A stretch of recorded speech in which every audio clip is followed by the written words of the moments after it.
This is our question. Why is knowledge, instead of helping us transcend ourselves and become better people, very often makes us fall and be less, not better, but worse? We are talking about the of the Noahide. That's why we're talking about this. This is based on a statement in Ethics of the Fathers that says, precious is man that he was created b'tselem, in the image of God. A special is known that he was created in the image of God. As it says, because in the image of God was man made. So the very famous commentator on Ethics of the Fathers, called the Tosfos Yontif, says that this verse, because in the image of God was man made, is telling us that this concept of man, that he's created the image of God, refers to all mankind. Because that verse, because in the image of God was man made, was said to Noach and his son. So that means this concept of Adam Shenivra B'Tselem, man is precious, that he was created in the image of God, means mankind is precious. All man is precious. And then, of course, we have an additional phrase, and a special dearness is known that he was created in the image of God. This refers specifically to the Jews. So we have two phrases in this Mishnah. The first phrase, beloved is man that is created in the image of God, all man.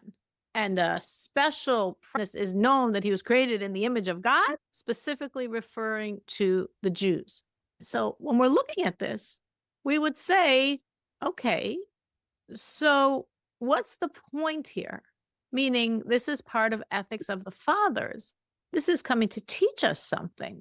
So why in Ethics of the Fathers, coming to instruct Jews on their service, does it explain that the non-Jewish world, the 8 billion currently of mankind, are all very precious because they were made in the image of God? Meaning, it's a beautiful fact. It's a wonderful fact. It's a significant fact. But what in the world does it have to do with Ethics of the Fathers, which is coming to instruct Jews on their divine service? The Rebbe connects this to Maimonides. Maimonides says that Moses, commanded the Jewish people from God, obviously, to force all nations of the world to accept the commandments for the children of Noah. In other words, there is a relationship between the Jewish world and the whole rest of the world, because the Jews have a spiritual obligation to help bring everyone else in the world to serve God. And we don't want them to serve God out of duress, but because they should know that God commanded so in the Torah, that God in his Torah commanded the Jews to bring the whole world to serve him.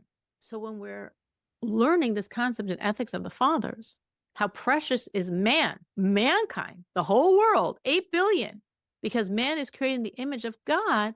What is the lesson to Jewish people from this statement?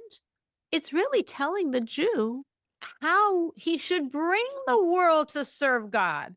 The Jew is being told, two separate things that we're linking together, that all mankind is precious. All mankind is in the image of God. Putting the two together, this is really giving the Jew an instruction on how to go out and reach the world. When you want to go to the world and you want to bring mankind to serve God, this is the way to do it. Explain to them how precious they are. Explain to them they were made in the image of God. Therefore, they're very precious to God. And they're as a creation of God who has this extra nearness to God because he's made in God's image. That's why they should come and serve God. Now, I'm not going to ask here if anyone was told this as they entered into the concept of accepting on themselves to be a Noahide, to serve God this way. Does that resonate, that at a certain point in your journey, you understood this and that helped you come closer? Or is it new information I'm presenting to you now? For me, when I encountered Hashem at 7, it became apparent to me to serve him.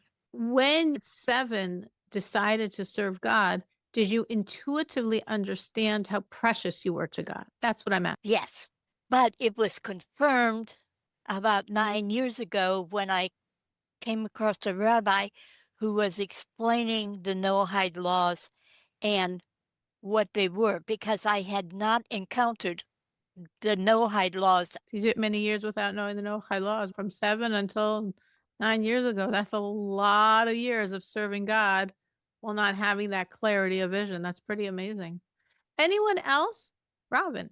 Hi. Yes, I had the same thing when I was very young. So it was like Carol, you're saying it was an intuitive revelation.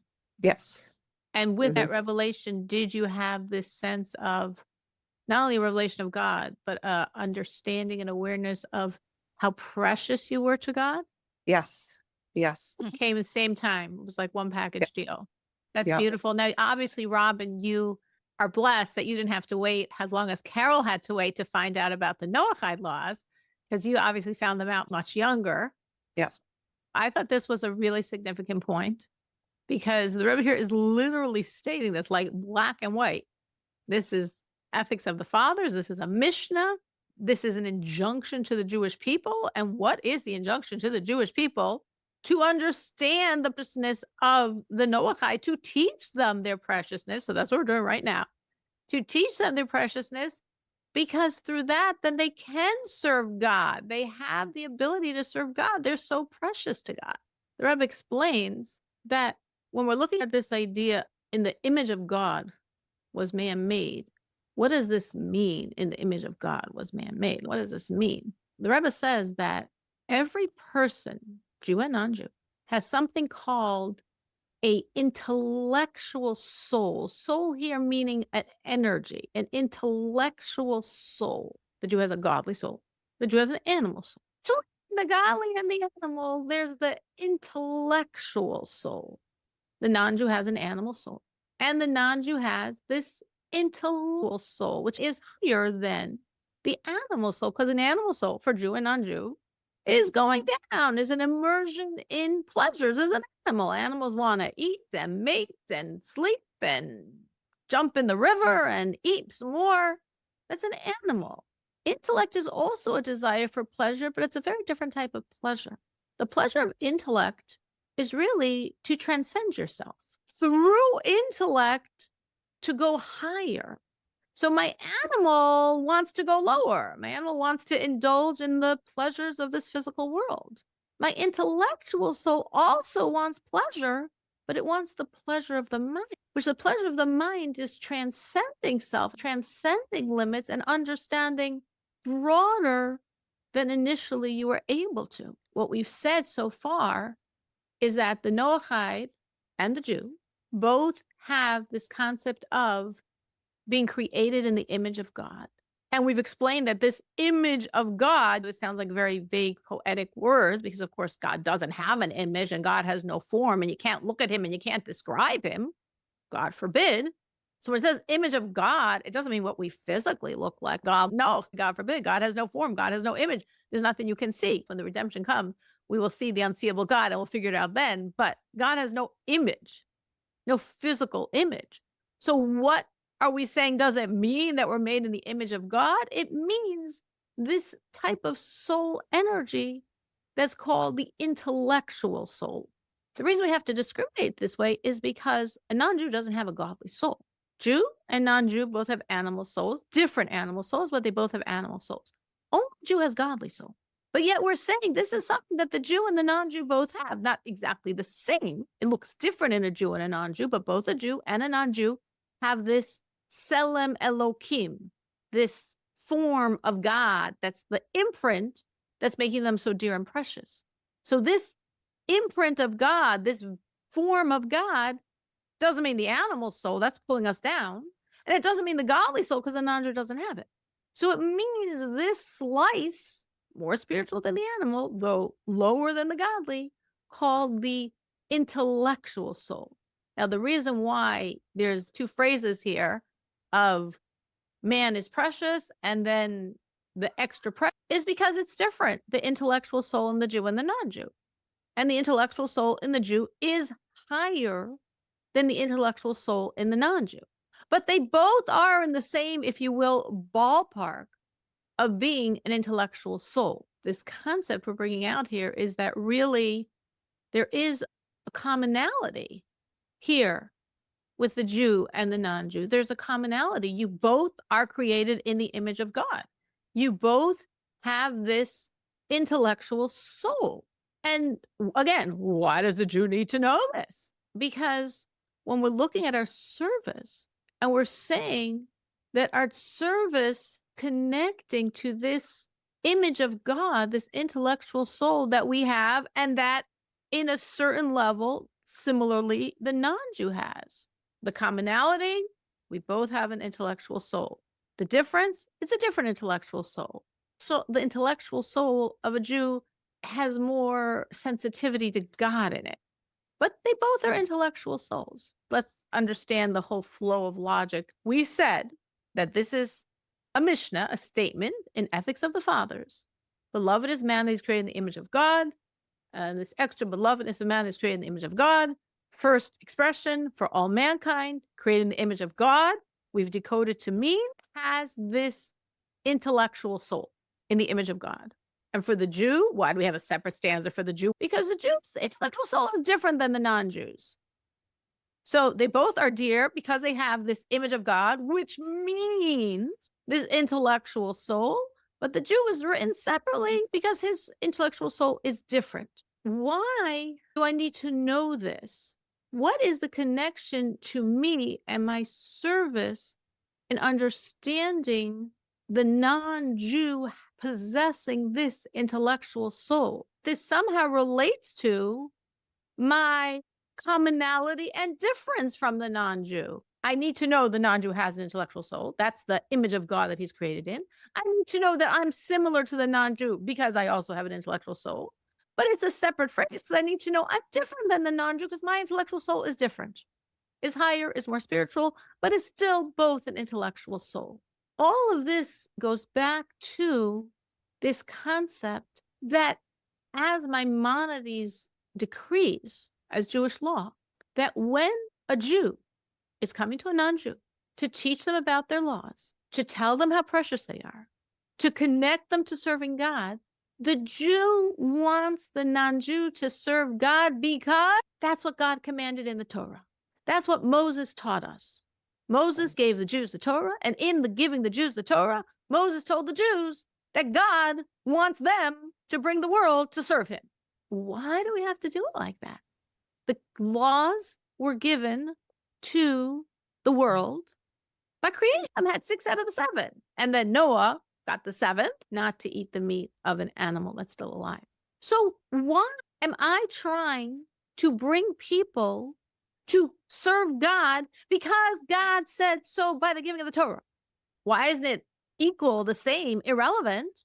Who cares why they're serving God? As long as they're serving God, as long as they know these are the 7 laws from God, and they're doing them because there's a God, and God wants their service. What difference does it make if they're serving because God told us by the giving of the Torah, or if they're serving because this goes all the way back to Noah?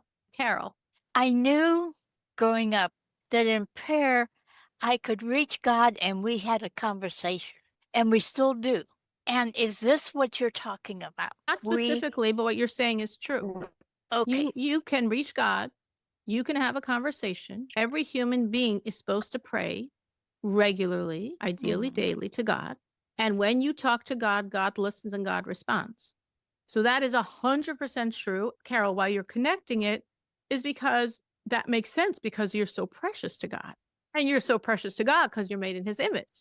And now I'm unwrapping that concept that we could say without knowing what we're talking about to explain that being made in the image of God, what is most God-like part of you is this level of the intellectual soul, this more spiritual energy inside of you that's stretching upward. And we ultimately stretch upward, you get to God. And because of that precious piece inside of you, you're very special to God. And therefore, yes, when you talk, God listens and God responds. So you are right in that. What I meant by no was that's not answering the question. I didn't want to derail us from the question that I had just raised, which is, and if you're serving God because Adam was commanded, because Noah was commanded, or because God said so by the giving of the Torah, what difference does it make? You're still serving, and that's the point, right? we're saying, no, there's a difference. Maimonides is saying Noahides are supposed to serve because God so commanded by the giving of the Torah. And we're saying, and what if Noahides served because Adam was commanded by God? Because Noah was commanded by God? So what you're saying doesn't relate to answering that question, but what you're saying is true and does relate to this concept of, and why is God listening and responding? Because I'm so precious, because I have this very God energy inside of me that we're calling the intellectual soul. So Okay, thank you. That helped codify what I was trying to understand. I might have had the wrong question, but it helped me. So let's keep going to understand this, because this is really, obviously, very relevant, right? This is a class of Noahide, so this is definitely the people that should understand this. If we're looking at it, so to speak, from the Jewish angle, we could say that God wants that the Jews be involved in rectifying the world, in refining the world, in bringing the world to serve God, which is why they have an obligation to influence every human being to fulfill God's will. So from the Jewish angles, we could say, all right, it makes sense why Jews are commanded to bring Noahides to serve God. That's part of the Jews' overarching mission of refining the world, of bringing redemption, of making this world a godly place. But that doesn't respond to the question that we're wondering now. Meaning the Jew wants to help the Noahide serve God. Check. The Jew should be doing this because he's a messenger of God in this world to bring the world to serve God. Check. But at the end of the day, it still isn't answering why does the Jew have to bring the Noahide to serve God, because that's what God commanded in the Torah as we were told by Moses. It still seemingly will be fine for the Noahide to serve God because that's what Adam was commanded. In other words, for Jews have the injunction to serve God because God commanded us at the giving of the Torah. Because the giving of the Torah made a foundational difference in Jews. By the giving of the Torah, the Jewish people were chosen to be God's nation. And this changed them. And this changed their service. And this changed their commandments. So for a Jew to relate the commandments back to the giving of the Torah makes a lot of sense. Commandments were different after the giving of the Torah, meaning there were certain commandments the Jewish people had before the giving of the Torah. For example, the commandment of circumcision. But when we think of circumcision, we don't do it because Abraham was so commanded by God. We don't do it because Moses told the Jewish people before leaving Egypt, if you want to eat from the Paschal offering, you got to first circumcise yourself. That's not why we do it.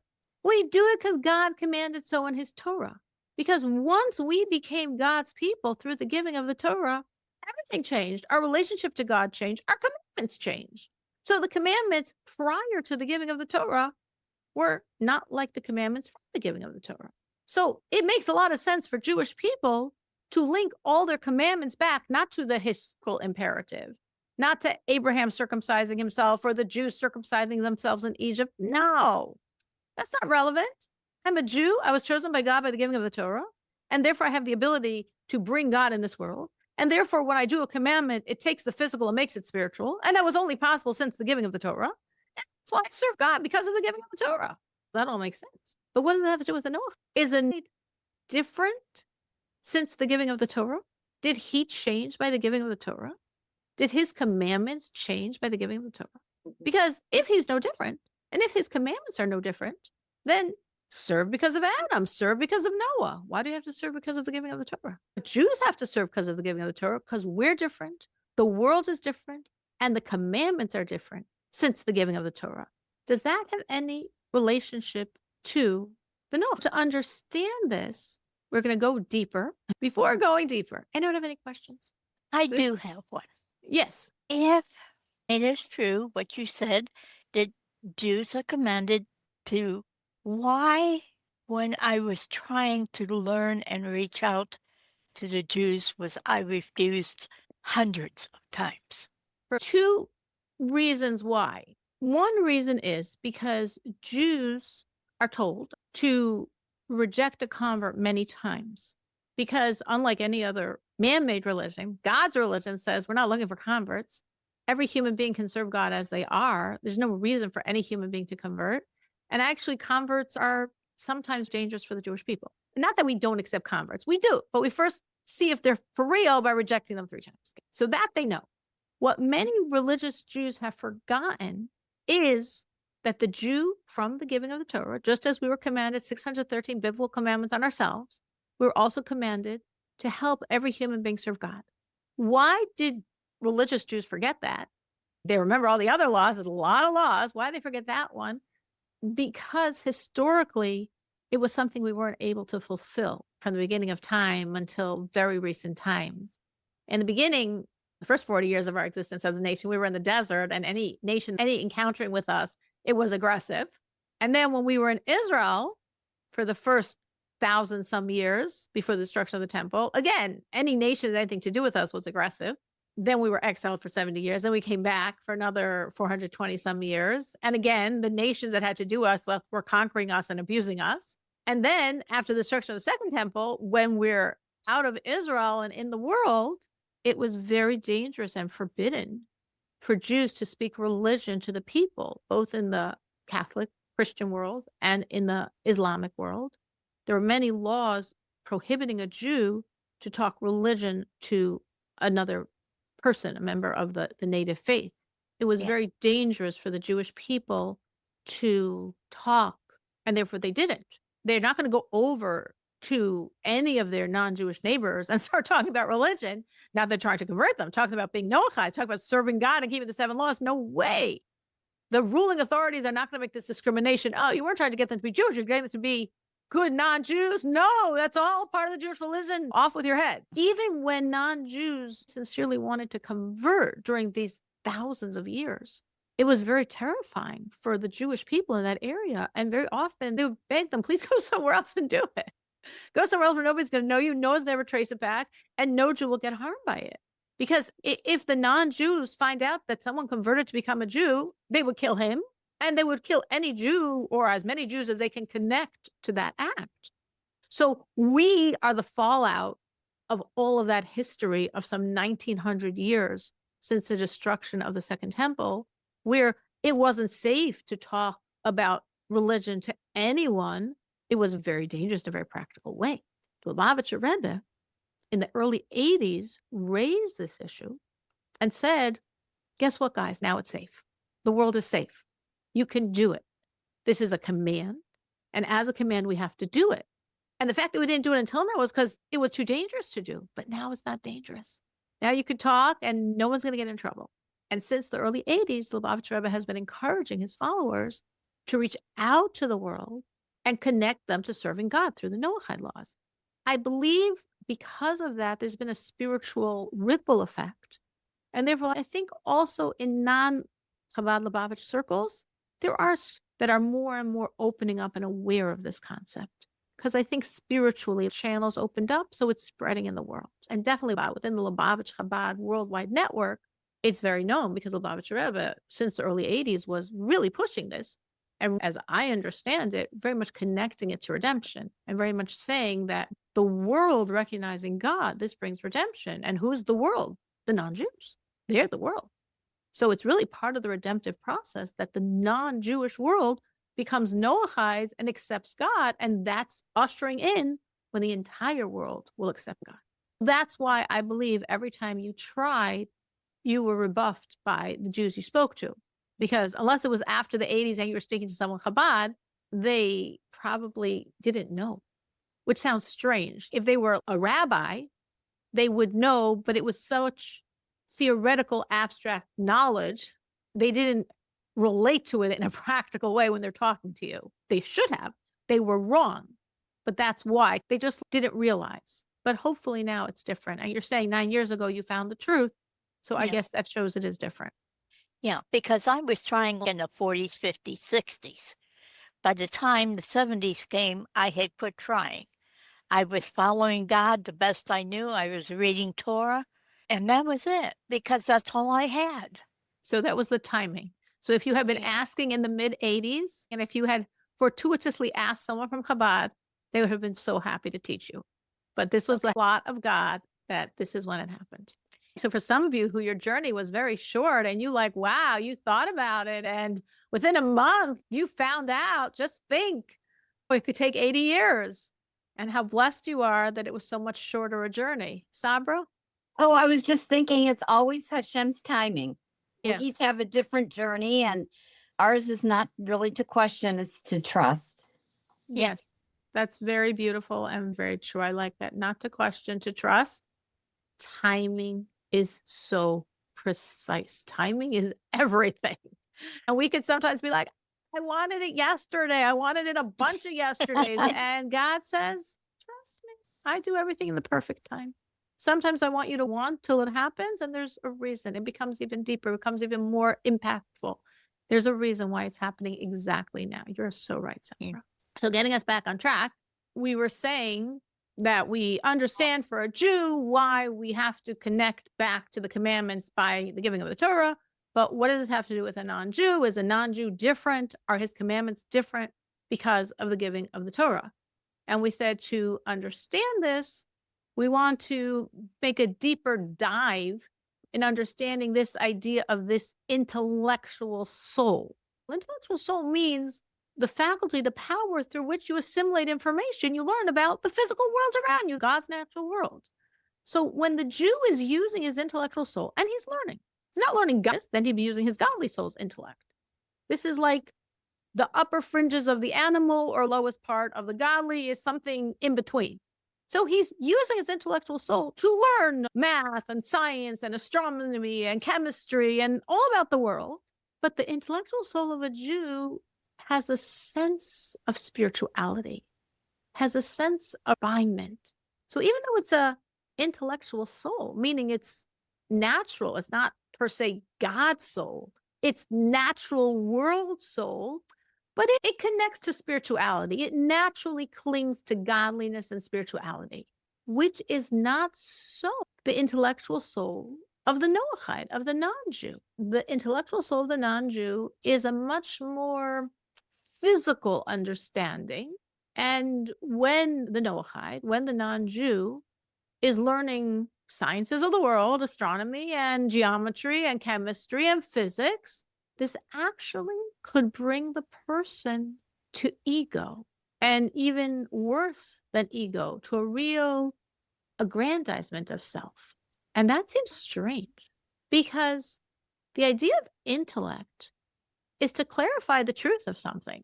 And when we're using this intellectual soul and we're trying to understand, I'm on the physical plane, understanding the truth of the physical world around us, understanding the natural sciences of the world, if the idea of intellect is to transcend self, and that's a uniquely human property because animals go down, right? Eat and eat more and drink more and bathe more and sleep and mate and indulge in physical. Animals are going down.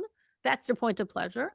And uniquely, a man can ascend, and that's his point of pleasure, can transcend self, and that's his point of pleasure.